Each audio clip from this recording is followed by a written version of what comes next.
Alright everybody, welcome back, and I figure, everyone's sitting here waiting for the F2, they're waiting for the next update, and now's a great time to take a look at the plane that's going to be the best Japanese top-tier plane in the next update. And yeah, it's still the F-15J. The F2 is well overdue at this point, and realistically it only offers two advantages over the F-15J. The first of which is, of course, that it does have a much improved radar, having an AESA radar. This provides constant updates on whatever targets you have on TWS, and just much improved situational awareness, and it wins the dogfight in a 1v1. The F2 actually has a very good flight model for 1v1, so after the last flight model change, as of the past dev, according to the duelists that I've spoken to, it should beat the Gripen in a 1v1, which means that it is now the third best 1v1 plane in the game, after the Rafale in first place and the Eurofighter in second place. And yeah, I mean, that's pretty much it. And like that 1v1 dogfight performance really doesn't matter when it comes to top tier ARB. Really, everyone just dies before you get to within dogfight range. I mean, when was the last time you had a chance to have an actual dogfight with an enemy? It's probably been a long time. And in exchange for that, you give up quite a lot of capability, but we'll get onto that here in a little bit. So just to recap, the F-15J is an F-15C model. Now, it is actually about 400 kilograms lighter than the American F-15C, which while it may not be like a ton, it does give you better thrust to weight and better performance, and it is noticeable if you ask me.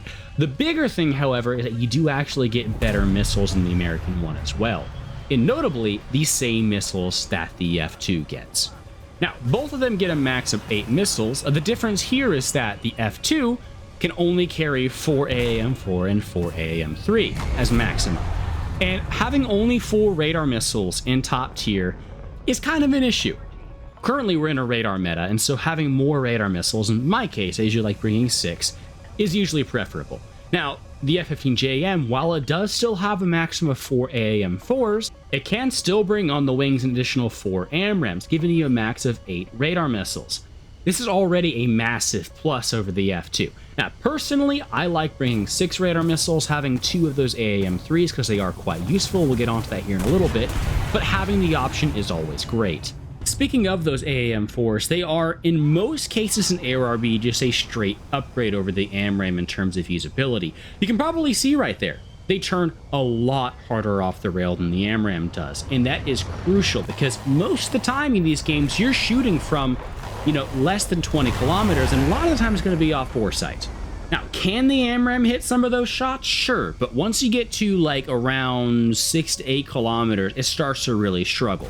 And the AAM4 having that much greater pull off the rail, despite being a quote-unquote 32G missile, gives you that crucial high off foresight capability. And of course, both planes do benefit from this, just the F-15J benefits a little bit more because it does actually have HMD. This means you can much more easily lock people off foresight than in, say, for example, the F2. Now, you can, of course, still lock people off foresight in the F2.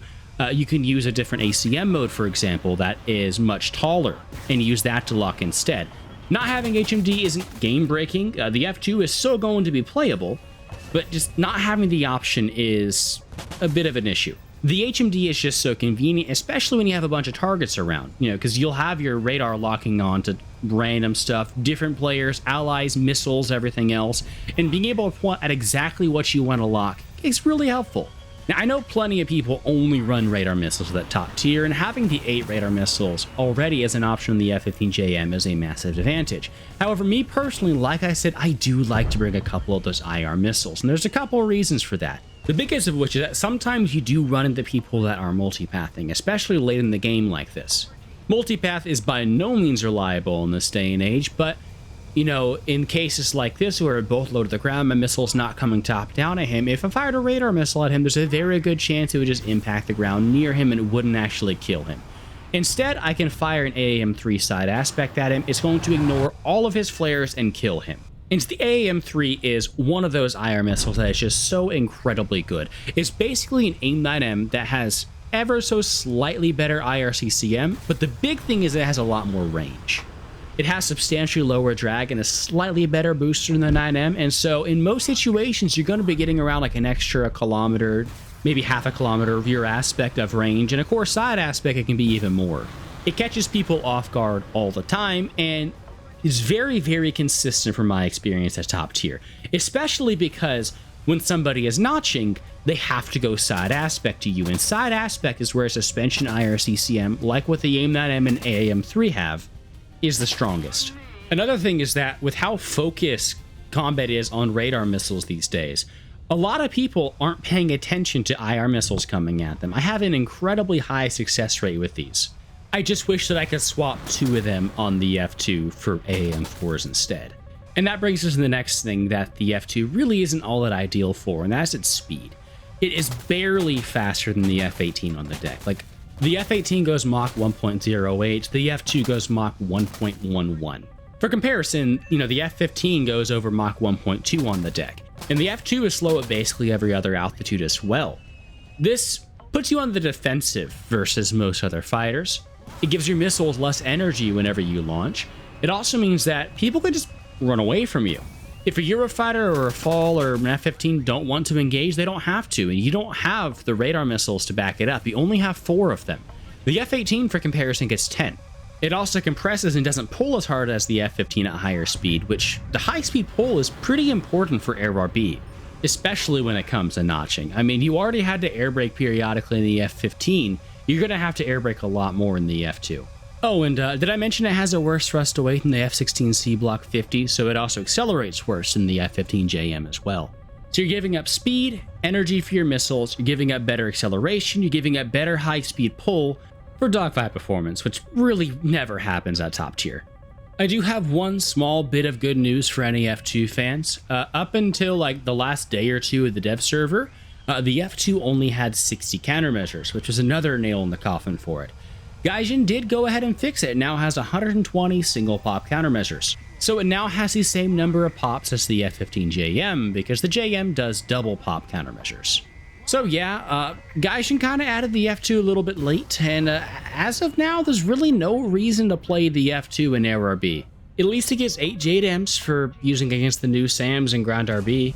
Honestly, the F-15JM is one of the strongest 13.7s, still doesn't fare that badly against the 14.0s.